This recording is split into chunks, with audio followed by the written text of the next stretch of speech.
Hello again, everyone. Edwin Learnard back once again.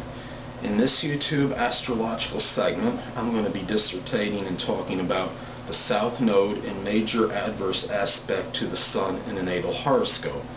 As most of you know, the Sun is connected with the basic needs, our ego needs, perhaps, and the father and also. In a woman's chart, it would be the husband could be associated with this. And we look at the South Node, and South Node is something which may be overemphasized and accentuated in the first half of the person's life generally. And it's something that can become, I guess you could say, somewhat monotonous and redundant after, say, around 30 years or so, and the person generally will go to their North Node placement. Well, not necessarily eradicating the South Node energy completely, but merely integrating it at least somewhat with the North Node. Now, to get started, the first thing, obviously, if this is a negative aspect, it obviously can show that it's adversarial. There's a conflict between the basic or ego needs and with the basic ego needs and with whatever the South Node tendencies might be.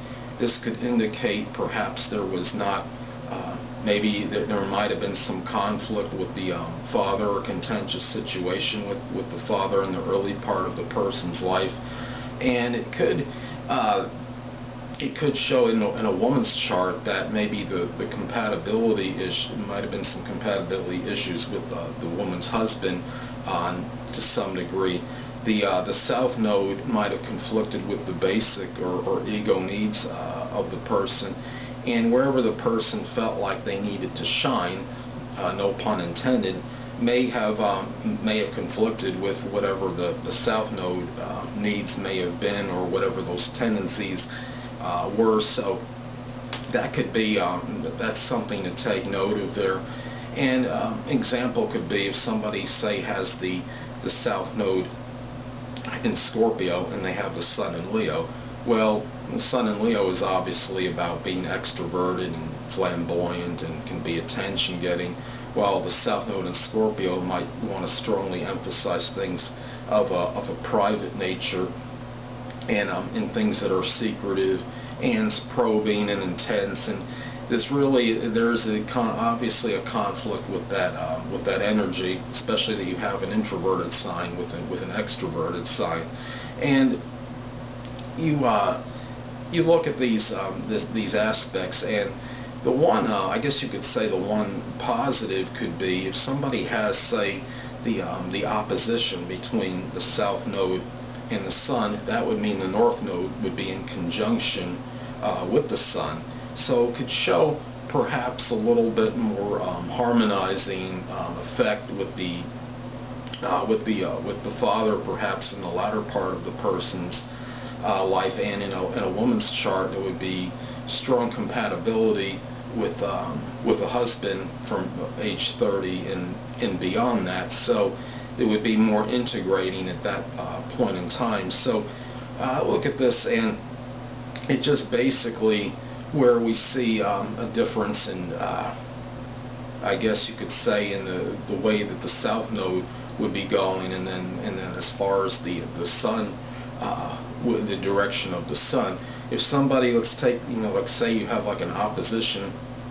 Let's say somebody has an Aries Sun, and then they have the South Node in Libra. Well, the South Node in Libra might want to be wanting to appease others and have like a real charming and amiable type nature, while the Aries Sun might be more about being aggressive. The South Node in Libra is more about tranquility and peace-loving and more passive, while you have the Aries is more of an assertive, aggressive, and sometimes combative energy.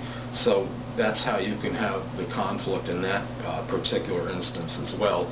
So it's just basically that when you have this conflicting energy, obviously it could feel like a perpetual tug of war, but it doesn't mean it can't be worked through. But obviously if somebody has adverse aspects in general, they are challenging, and it can be arduous and does take obviously more work as opposed to a sextile or trine in a person's horoscope.